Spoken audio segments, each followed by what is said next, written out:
Halo semuanya, selamat datang di ulasan panduan lapangan Sensus Ekonomi 2026. Nah, sebagai petugas lapangan, Anda punya tugas yang krusial banget nih. Tugas Anda adalah mengidentifikasi secara presisi anggota keluarga yang memiliki keterbatasan dalam jangka waktu lama, sehingga mereka mengalami kesulitan dalam menjalankan aktivitas sehari-hari. Akurasi Anda di sini benar-benar akan menentukan kualitas data kita nanti ya. Jadi, mari kita tajamkan pemahaman kita sama-sama. Pernah kebayang nggak sih gimana caranya kita bisa benar-benar mengukur kesejahteraan tanpa ninggalin satu orang pun?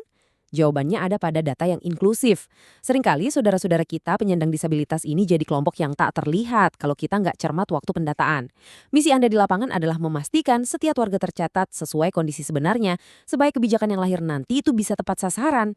Biar kerjaan kita makin mantap, ini dia peta jalan kita hari ini. Kita akan bahas konsep dasar pendataan disabilitas, 6 kategori jenis disabilitas, apa itu jangka waktu lama, opsi pengisian kuesioner lapangan, penanganan kasus khusus lapangan, sampai teknik probing dan konfirmasi. Oke, langsung aja kita masuk ke bagian pertama, konsep dasar pendataan disabilitas. Jadi, aturan utamanya sangat spesifik.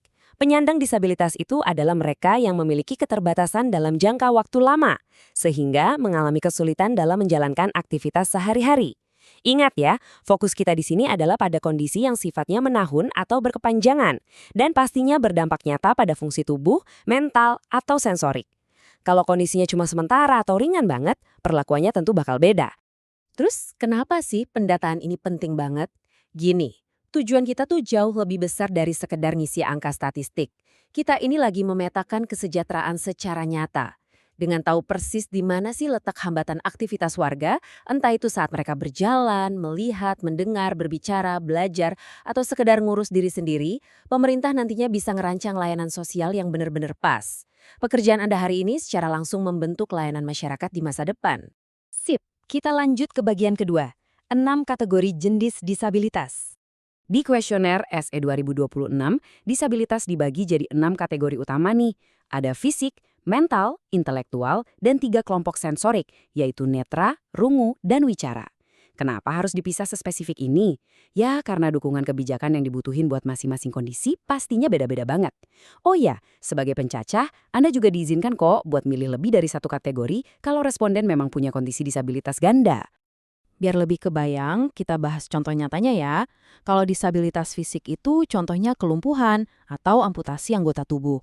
Disabilitas mental itu berkaitan sama gangguan psikososial kronis kayak skizofrenia atau depresi berat. Terus intelektual, ini mencakup hambatan belajar yang berat seperti Down syndrome atau tunagrahita. Nah, kalau kelompok sensorik itu sangat jelas.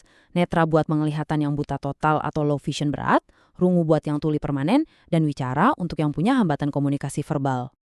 Oke, sekarang masuk ke bagian ketiga. Memahami jangka waktu lama. Ini filter yang krusial banget. Harus diingat baik-baik nih, nggak semua keluhan sakit itu disabilitas. Sakit flu biasa, cedera kaki yang diprediksi sembuh dalam seminggu, demam, atau sekedar capek, itu jelas bukan disabilitas ya. Konsep disabilitas di sini menuntut adanya kondisi yang menahun. Kondisi itu harus berdampak berkelanjutan pada rutinitas harian mereka dan nggak cepat sembuh.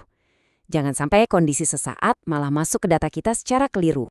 Lanjut ke bagian keempat, kita bahas gimana opsi pengisian kuesioner lapangan.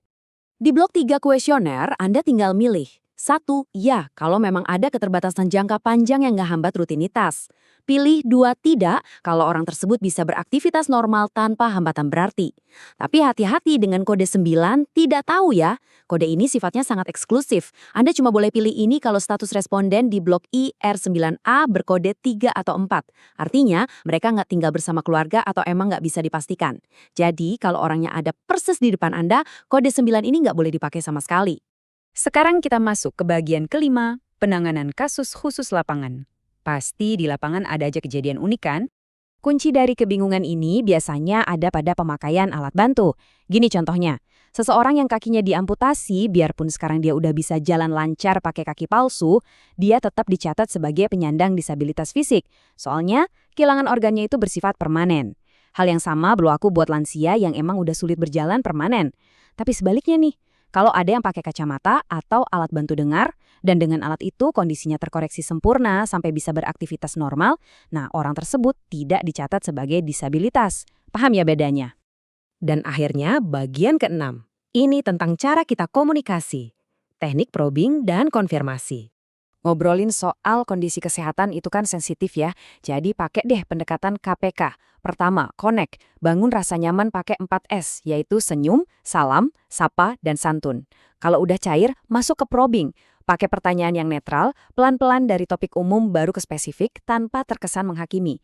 Dan ketiga, konfirmasi. Selalu ulang jawaban responden secara hati-hati untuk mastiin kita nggak salah tangkap dan akurasi datanya terjaga.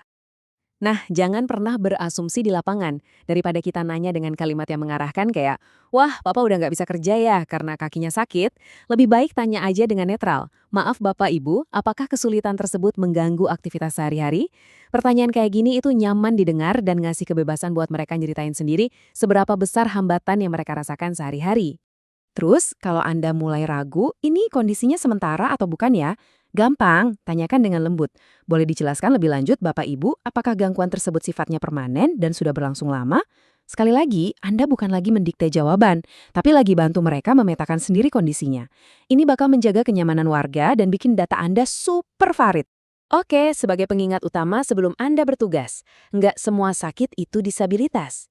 Ingat terus prinsip intinya, seseorang harus memiliki keterbatasan dalam jangka waktu lama sehingga mengalami kesulitan dalam menjalankan aktivitas sehari-hari. Jangan lupa soal filter alat bantu koreksi sensorik dan durasi kesembuhan yang udah kita bahas tadi. Ketelitian Anda memahami hal ini benar-benar jadi benteng pertahanan kita dari salah catat massal. Data yang Anda kumpulin ini bukan cuma deretan angka loh. Setiap kotak yang Anda centang nanti bakal jadi suara buat mereka yang sering banget nggak kelihatan di masyarakat. Sedikit aja kesalahan mencatat, itu bisa mutus bantuan yang sangat krusial di masa depan buat mereka yang butuh. Jadi, saat besok Anda mulai mengetuk pintu warga, mampukah Anda melihat melampaui apa yang sekedar kasat mata dan mengukur kesejahteraan mereka yang sesungguhnya? Saya yakin Anda siap. Selamat bertugas di lapangan.